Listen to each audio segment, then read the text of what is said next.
Hi, vlog 19th of March 2022. I think it's Friday. Currently it's like 1:30 in the morning on a Saturday.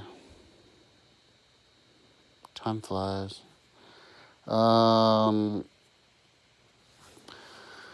Been working. Did go to the store today for some energy drinks, a couple of them. Still have the sale, 2 for $2.50. My mom called me this morning. She was going swimming, but I guess I didn't hear it, or she texted me or something. I didn't hear it. I slept in. I'm kind of nocturnalized last night. I was working until, I don't know, 3 or something, or 5. I don't remember. And then I got up late, and it's pretty late, actually. I was working, I think, almost sunrise or something. And then I was working. And so now, I feel like it's maybe lunchtime, even though it's like 1:30. So I've been working, listening to this book, Oligarchs. And it's really good. Have to listen to it a few times to get it. Not really paying attention to all of it because I'm doing my work. So the work that I'm doing is still tracing the watersheds of all of the different streams contributing to the creeks out here. I went on a walk with my mom day before yesterday, and there are a lot of trees around these parts. Where I live, my neighborhood apartment complex has lots of trees, and it's wintertime, and so the trees that have leaves on them don't got leaves now. And I was looking at them. I think I'm going to take a photo. I'm going to go outside and take a photo of them never bitches. And maybe Google it too after I do this. But I want to find out exactly how many levels it is from trunk to twig, Because then I want to see if it's similar to the creeks out here,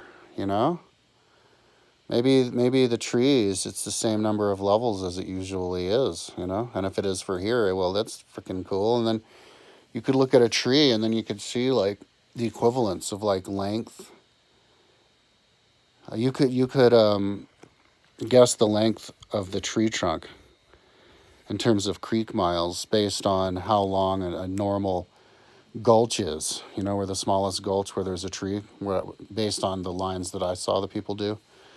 I'll write them eventually, but I'm guessing because a lot of the gulches, it's like some of them have lines for creeks, but others don't, and some of them, but the difference of size isn't much. So maybe they eyeballed it or whatever. Maybe they used it more to scientific, but to see if it gets a certain water, then its volume, then it gets a line for a creek.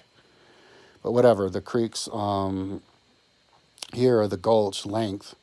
You would examine to see if the length ratio is the same from the breakage and the creeks compared to the gulches compared to the bigger creeks. Comparing that ratio to the trees, and if it's the same, and it looks like it's the same, you would look at the distance of the gulches and then make that the distance of the twig, and then extrapolate that out to find out how tall a tree is in terms of miles. That'd be interesting to make like a vertical tree going out into space. How big would it be? And in the tip of it, maybe that would magically be the same distance as a satellite from here. I call that educational artwork, trying to connect all things. It helps visualize stuff. So I am in the process right now of tracing the watershed still of all of the different areas. There's different ways to trace it. You trace the different gulches, but then there's water that goes down into the main creek from the sides where there is no gulch. And I'm creating an area around that to make it an independent area, which will then go in its own folder called like the strictly dedicated to the main river area.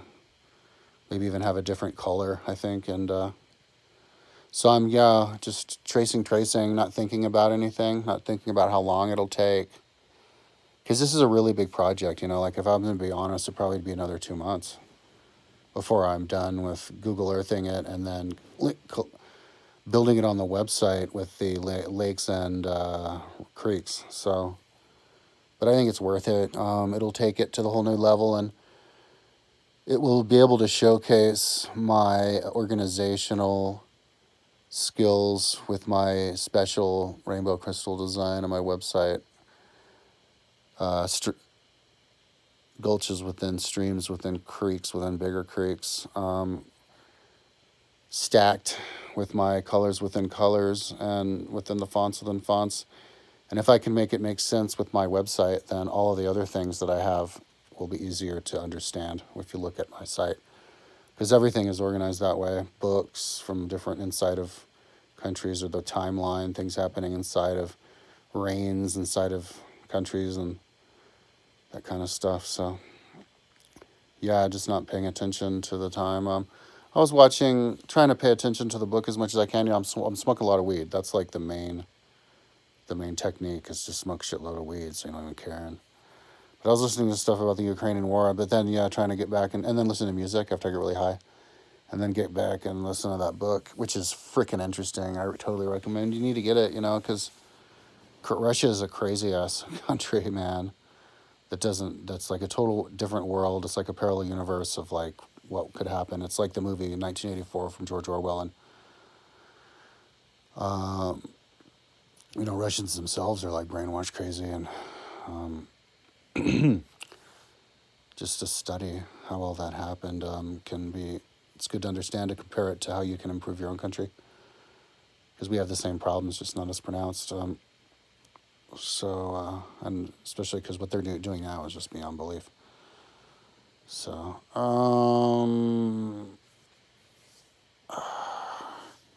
and now they're using these supersonic missiles, it's like, how many do they have? It's like, are we going to play some crazy game where Russia just shoots all the stockpile of supersonic missiles they have, and then laden with chemicals and hyperbaric and maybe even nuclear, and until Russia just runs out of money and everybody in Russia starves because everybody chokes them out, and then we have to choke out China because now they want to fund Russia because they see nothing wrong with shooting missiles.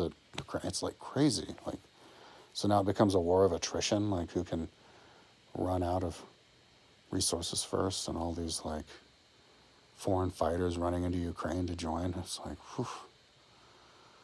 I think the quickest way out is for the Russian people to just wake up and push their leadership out, like by refusing to cooperate, like refusing to go to work, that kind of stuff, just hanging out in the street protesting until they step down.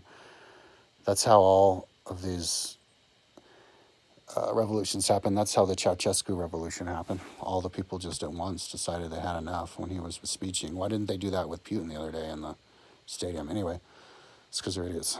Russians are like not human. They're like a bunch of like Viking barbarians from 1,000 years ago living in a modern world with modern technology. Anyway, enough talking.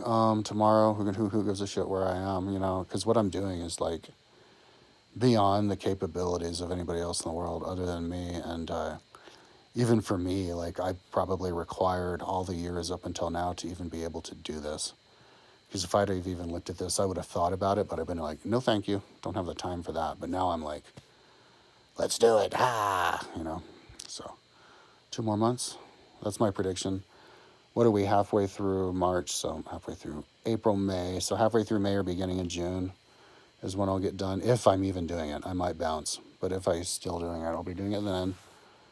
Finally finish it up and then try to finish the other stuff. But God damn it, if I could finish that, like what I'm doing, rivers and lakes and everything with the website, by then, I will be laughing my ass off at any Google or thing after that. I'll be like, you want me to do what? I can do that. It's like crazy. I don't care. 6 months, do it, so anyway. So that's what I'm up to. Let's keep this under 10 minutes. Talk to you tomorrow.